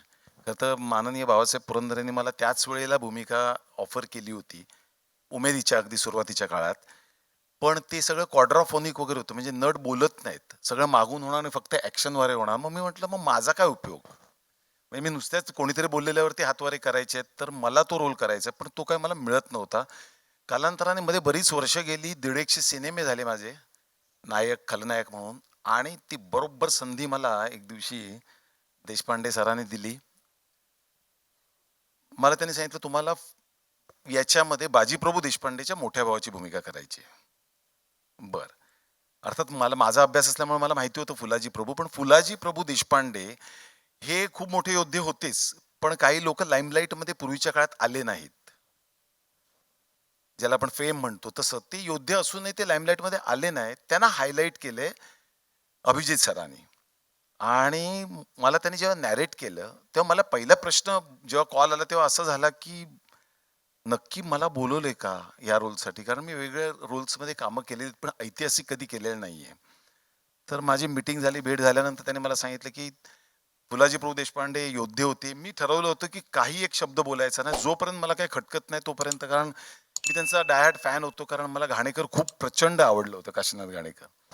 तर त्याने सुरुवात केली नॅरेट करायला आणि त्याने सांगितलं की ते थोडेसे तामसी, विक्षिप्त, थोडेसे मुडी असे वेगळे शेड्स त्या कॅरेक्टरला आहेत, ज्याच्यात मी कुठेच बसत नव्हतो बेसिकली माझ्या स्वभावाप्रमाणे. पण त्यांनी इंट्रोडक्शनचा सीन घेतलाय, तिथंच सिनेमात कळतोय की हा माणूस काय आहे. मला त्याने उलटं लटकवलंय, त्याने मला रक्तात झोपवलंय, त्याने मला रक्तांमध्ये माखवलंय, त्याच्यानंतर परत आंघोळ करून झाल्यानंतर सांगितलं परत आपल्याला शॉट घ्यावा लागेल, म्हणून परत रक्तात बसवलंय. असं मी सगळं केलंय. आणि फुलाजी प्रभू देशपांडे चा मी बाकी काही सांगत नाही की त्याचा प्रवास कसा येतो, पण योद्धा होता, बाजीवर प्रेम पण होतं, पण प्रासंगिक काही असे काही प्रसंग घडले आयुष्यामध्ये की जेणेकरून तो थोडासा कधी कधी साईड ट्रॅक व्हायचा, पुन्हा लाईफमध्ये यायचा. मग तो पॉझिटिव्ह आहे, निगेटिव्ह आहे का, पण ते कॅरेक्टर अभिजित सरांनी इतकं सुंदर फुलवलंय. माझ्या माहितीप्रमाणे पिक्चरमध्ये खूप कमी बोलला असेल फुलाजी प्रभू देशपांडे, पण जेव्हा बोलतो तेव्हा ते अर्थात आता तुम्ही आणि सरांनी ठरवलंय. पण मला खूप आनंद झाला, कारण मला माझी ऐतिहासिक भूमिका करायला मिळाली. मी मंगेशजींचा आणि अभिजित सरांचा झी टॉकीजचं खरंच शतशः ऋणी आहे, कारण जे एक स्वप्न असतं नटाचं, ॲक्टरचं, ते पूर्ण झालं. आणि ही गँग तर बसली, ही तर म्हणजे आदर्शच आहे आत्ताचे सगळे. सुबोधचा प्रवास मी पाहिला आहे, diet fan of Sharad Kelkar, sorry.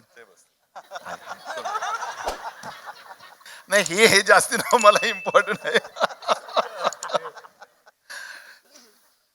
अमृताभूमी आता नाम ही सिनेमा काफी केला आम्ही, आता चंद्रमुखी केला, नंतर सायली म्हणा किंवा हार्दिक म्हणा, सगळ्यांबरोबर कामं करतानाच एक एक्सपिरियन्स वेगळा होता. पहिल्यांदा म्हणजे पहिली 5 मिनिटं 10 मिनिटं तुमची जातील की ही व्यक्ती कोण आहे, इतका गेटअप चेंज केला. मग ज्या वेळेला मेकअपचा प्रश्न आला त्यावेळेला सगळ्यांचे गेटअप झाले होते, पण फुलाजी प्रभू देशपांडेचा गेटअप राहिला होता. आणि त्याच वेळेला आमचे मित्र विक्रम गायकवाड, कोविडच्या त्या काळानंतर त्यांना थोडासा त्रास झाला आणि खूप जास्ती त्रास झाला आणि ही वॉज हॉस्पिटलाइज, आणि काय करावं कळत नव्हतं. त्याच्यामुळे आता करायचं काय, तर अभिजित सरांनी विचारलं तुम्हाला काय वाटतंय, तर त्यांना माहिती होतं की मी थोडंसं ह्याच्यातलं स्टडी, तर मी म्हटलं मी करून दाखवू का तुम्हाला, तुम्हाला जसं पटेल तसं तुम्ही हो म्हणा, नाहीतर मग तुम्ही मला सांगा काय हवंय ते. अर्थात मी स्वतः मेकअप आर्टिस्ट असल्यामुळे मी ते गेटअप केला, गंध म्हणा सगळं करून दाखवलं त्यांना गेटअप, आणि त्यांना दाखवलं आणि ते म्हटले मला असाच पाहिजे, म्हटलं फुलाजी. अर्थात ते me that credit goes to विक्रम गायकवाड, कारण त्याच्याबरोबर राहून त्याच्याबरोबर काम करून आमचं एक जे एकत्र बॉन्डिंग होतं ते आज कामी आलं. आणि तो बरा झाल्यानंतर तो हॉस्पिटलाइज होता त्यावेळेला मी त्याला फोन करून सांगितलं की असं असं कॅरेक्टर मी फुलाजी प्रभू करतोय आणि तू जसा गेटअप करू शकला असतास तसाच गेटअप मी केलाय, म्हणून मी त्याला फोटो पाठवला. आणि मला खरंच खूप बरं वाटलं की या संपूर्ण प्रवासामध्ये ही सगळी दिग्गज मंडळी भेटली. आणि माझ्या एका एवढ्या मोठ्या वर्षांच्या कारकिर्दीनंतर म्हणजे सिनेमा, टीव्ही यातली काही मंडळी तर नवीन आहेत, ज्यांना कदाचित कल्पना नसेल मी कधी सुरुवात केली, पण काही आमचे जुने मित्र आहेत. ही संधी मला खरंच मिळाली, त्याबद्दल मी आभारी आहे. संपूर्ण टीमचा सगळ्यांनी कोऑपरेट करून घेतलं, सगळ्यांनी मॅनेज करून घेतलं. याला प्रचंड यश मिळू दे अशी मी अपेक्षा करतो. पुन्हा एकदा धन्यवाद सगळ्यांचेच, टीमचे. नमस्कार, सगळ्यांचंच अभिनंदन. माझा प्रश्न फडतरे सरांसाठी आहे की ओके, सो जेव्हा एवढा मोठा चित्रपट जन्माला येतो तेव्हा त्यासाठी तेवढाच भक्कम निर्माता त्यामागे असणं गरजेचं आहेच. आणि मराठी चित्रपटांसाठी असा निर्माता मिळणं खरंच खूप भाग्यशाली आहात तुम्ही सगळेच, आपण सगळेच. सर, काही दिवसांपूर्वीच याच विषयावर आधारित एक चित्रपट येऊन गेला, त्यालाही प्रेक्षकांनी प्रचंड प्रतिसाद दिला. ॲज अ निर्माता प्रेशर येणं साहजिकच आहे त्यानंतर, पण त्यानंतर हर हर महादेवची स्ट्रॅटर्जी प्रदर्शनाची तुम्ही बदलली का, किंवा टीममध्ये तसा काही विचार झाला का?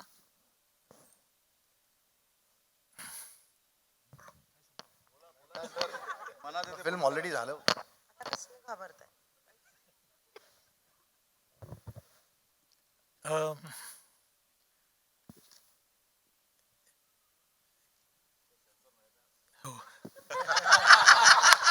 फडतरे सर नॉर्मली अजिबात बोलत नाहीत, आज हो. तुम्ही डायरेक्ट प्रश्न विचारलाय and that's also a tough one. Mangesh if you want to add to it किंवा सर शुभेच्छांवाला प्रश्न. मी एवढं सांगेल की हा जो डायरेक्टर आहे ह्याच्याबरोबर मी आधी एक फिल्म केली होती, डॉक्टर काशीनाथ घाणेकर. ती फिल्म जेव्हा मी केली त्यावेळेला मी शपथ घेतली होती की परत ह्या डायरेक्टर बरोबर काम नाही करणार.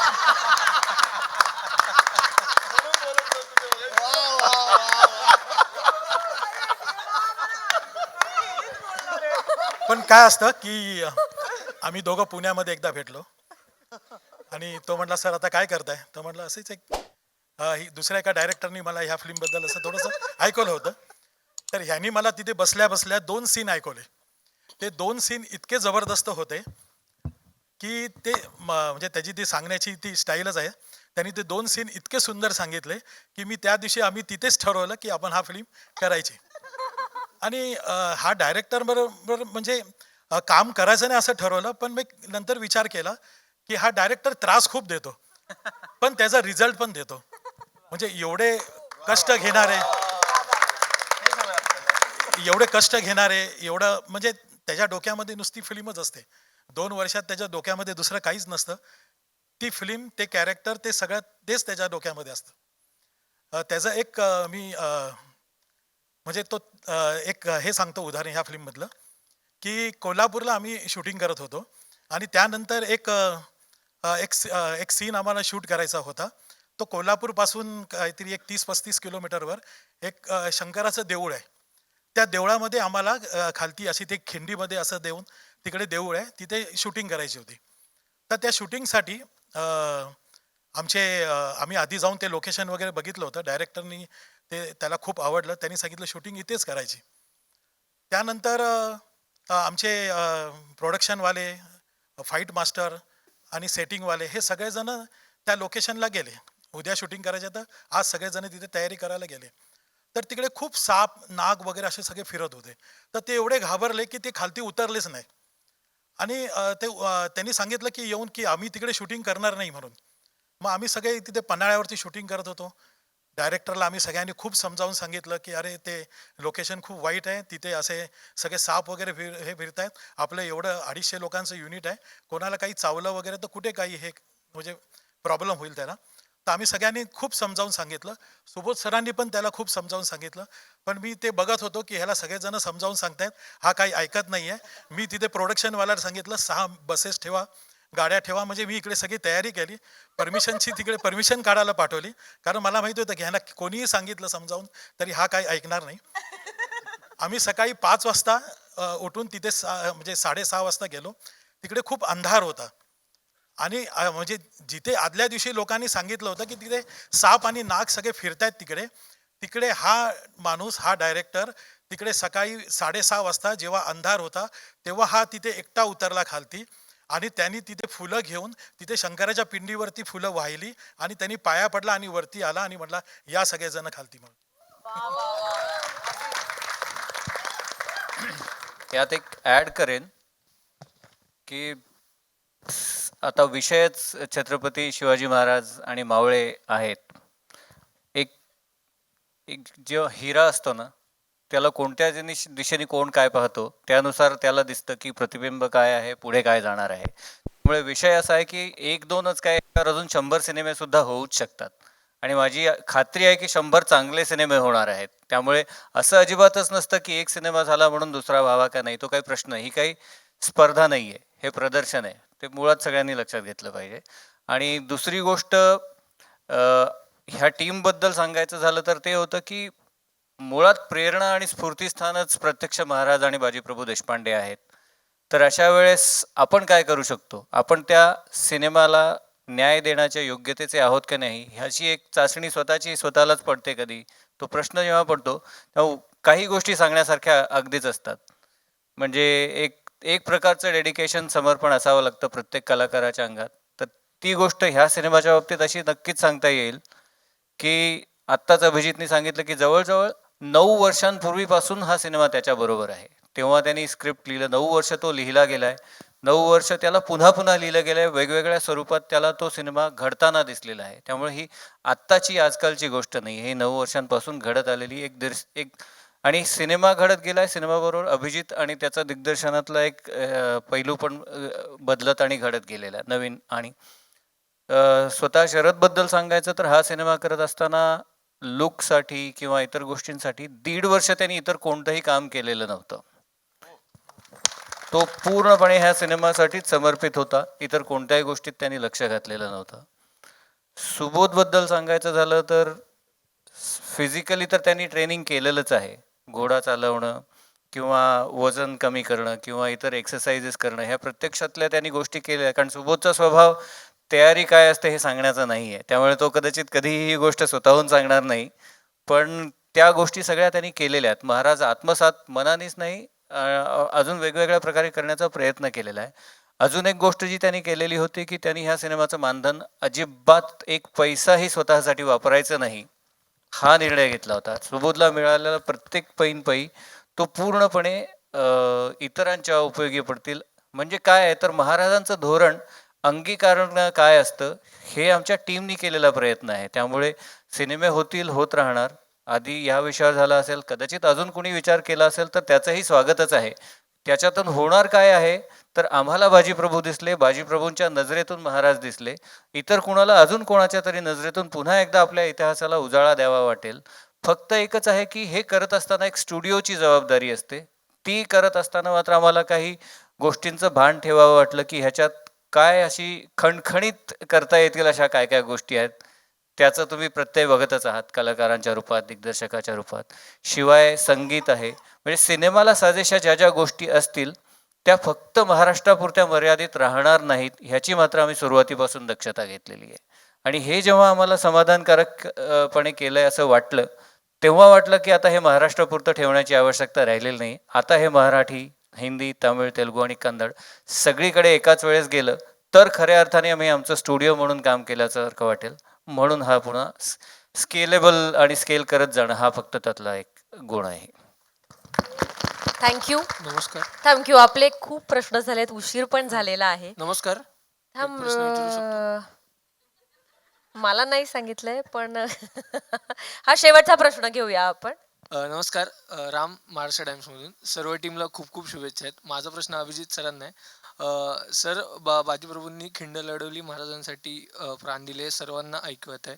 परंतु या ट्रेलरमध्ये दाखवल्याप्रमाणे बाजीप्रभूंचा आधीचा जो काही सीन आहे की बाजीप्रभूंचा आणि महाराजांची एक छोटी लढाई आहे किंवा बाजीप्रभूंचं आधी विरोधात असणं आहे, हे फार ऐकिवात किंवा पाहण्यात वगैरे असं नाही आहे. तर त्याचा संदर्भ कुठून लागला आहे किंवा कसं कुठून हे आले तुमच्या अभ्यासात ते थोडं विस्तृत कराल का? सो सी कसं आहे ना की छत्रपती शिवाजी महाराजांचा इतिहास हा एक महासागरासारखा आहे. आणि ज्या वेळेला आपल्याला वाटतं ना की आपल्याला थोडं काहीतरी कळायला लागलं, आपल्याला थोडं तळ गाठतोय, त्यावेळेला अजून आपण त्याच्यात ओढले जातो आणि आपल्याला कळतं की अजून कितीतरी गोष्टी आहेत ज्या एक्सप्लोर केलेल्या नाही आहेत.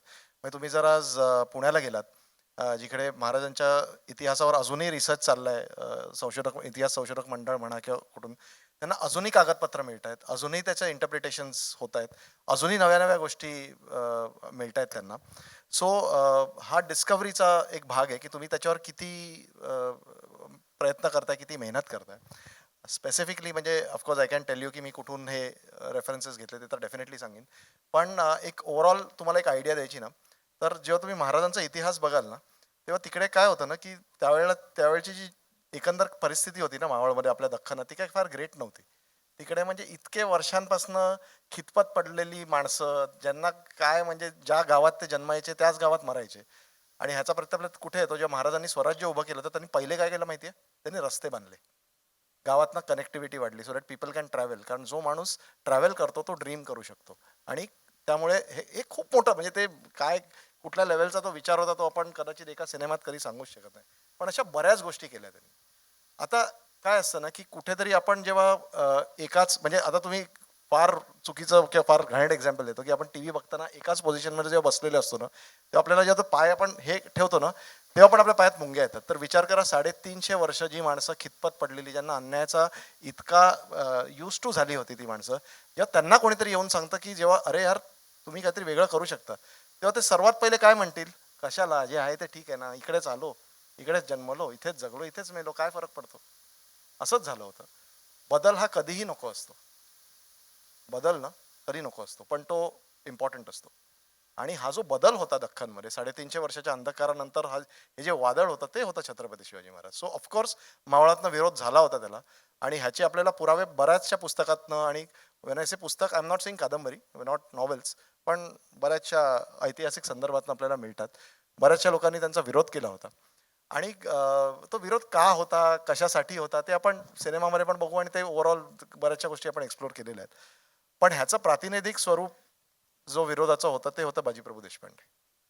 पण सिनेमा हाच आहे की ज्या बदलाचा मी विरोध कारण बाजीप्रभू देशपांडेचा पण कॅरेक्टर तुम्ही फिल्ममध्ये बघायला, तर मी सगळं सांगणार नाही, पण की म्हणजे कुठेतरी ट्रॅव्हल नाही केले त्या माणसांनी, कुठेतरी तेवढे म्हणजे, आणि त्याच्यात एक महाराजांचा एक डायलॉग आहे की अर्धी जिंदगी गेली तुमची, पण तुम्ही काय केलं तुम्ही आयुष्यात, एक बुलंद शत्रू पण नाही कमवला. हे तुम्ही आहात.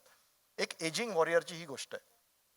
एका एजिंग वॉरियरला समवेअर लेट इन लाईफ एक पर्पज मिळतं, एक ध्येय मिळतं, ही गोष्ट आहे ती. सो आता एजिंग वॉरियर म्हटलं की 2 गोष्टी आहेत, एक तर वॉरियर, दुसरं एजिंग. सो आता एजिंग म्हणजे काय की एवढे वर्ष त्यांनी त्याच ह्याच्यात ते रुडले होते, त्याच्यातच ते स्वतःला त्यांनी गाडून घेतलं होतं. आणि मग काय होतं, मग काय ती काय म्हणतात ती ऊर्जा माझ्या छत्रपतींची काय आहे की ज्या माणसाने त्यांचा विरोध केला त्याच माणसाने त्यांच्यासाठी जीव दिला. हा ग्राफ आहे स्टोरीचा. सिनेमा रिलीज झाल्यानंतर आपण एक चर्चासत्र ठेवूया, कारण का तू खूप आत्मीयतेने बोलतोस, त्यामुळे तुला ऐकायला खूप आम्हाला आवडेल. तर सिनेमा रिलीज झाल्यानंतर आपण एक चर्चासत्र ठेवूया तुझ्यासोबत. नक्कीच, डेफिनेटली. Thank you very much. आपण भरपूर प्रश्न घेतलेत. Will click a few photos. नाही, वन सेकंड. सो कुठली फिल्म ऑलवेज ॲक्टर्स जे असतात ते नेहमी विल क्लिक पिक्चर्स, बट एक we have to call few people, कारण पडद्या समोरच्या लोकांना आपण नेहमीच बघतो. पण माझी जी टीम आहे, माय A-list टीम, ज्यांनी हा सिनेमा तुमच्यासमोर आणलेला आहे, I would like to acknowledge them and call them on stage. So आता जी दिसत आहेत त्यांना मी आता बोलवणार आहे. मितालीजी तुम्ही या, हितेशजी तुम्ही या, गोकुळजी कुठे आहेत? गोकुळजी माझे VFX ज्यांनी हे, आता VFXचं कसं असतं ना, सगळ्यांना बोलतो. हितेश ज्यांनी म्युझिक केलंय, गोकुळजींचं काम, गोकुळजी VFX केलंय. VFX असं असतं की त्यांचं काम तेव्हा दिसतं जेव्हा त्यांचं काम दिसत नाही, आणि त्यांचं काम जेव्हा दिसतं तेव्हा शिव्या पडतात. सो ह्यांनी खूप सुंदर 400 आर्टिस्ट बरोबर त्यांनी हा प्रोजेक्ट केलेला आहे. सो गोकुळजी VFX, PK ॲक्शन जी तुम्ही पाहिलेत, बाजीप्रभू उडतायत आणि मारतायत रक्त विकताचं, PK सर कुठे आहेत? PK सर नाही आले. हा PK सर आहेत. अश्विनजी या. प्राजक्त देशमुख, संगीत देवबाभळीचे लेखक, ज्यांनी माझ्याबरोबर संवाद दिलेत, कुठे आहेत? Okay, happy birthday. त्यांच्या बायकोचा बर्थडे आहे, सो विश. गणेशजी या. सँडी कोण? तो अजूनही लढतोय. पोस्ट प्रोडक्शन सुपरवायझर आमचा, जो आधी एडी होता, आता पोस्ट प्रोडक्शन सुपरवायझर आहे, जो आठवड्यातनं एकदा जेवतो. ऋषिकेश सुर्वे कुठे आहेत?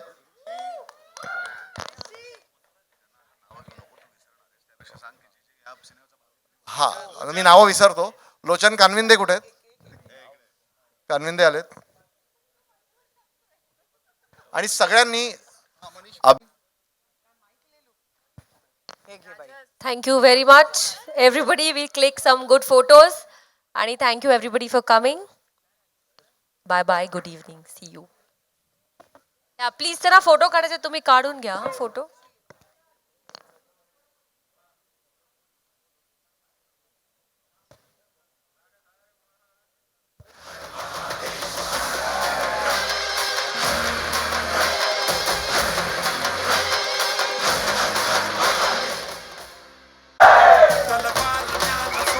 शिवसैन्य सज्ज झाले, देहात चली, पायात वेग वारे, कडेलोट भयभीतीचा अंधार.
थँक्यू.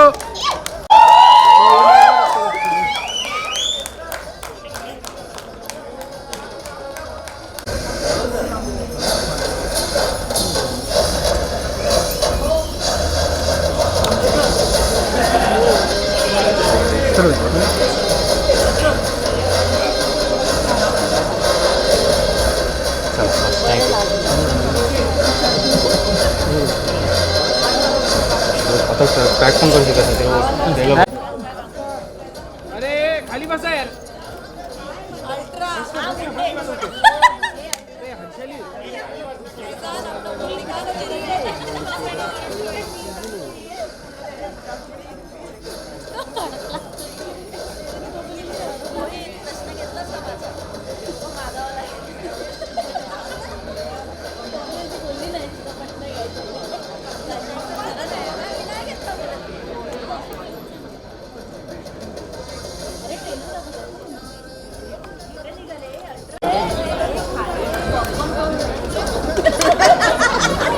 आणि हिचं तर काय डायरेक्ट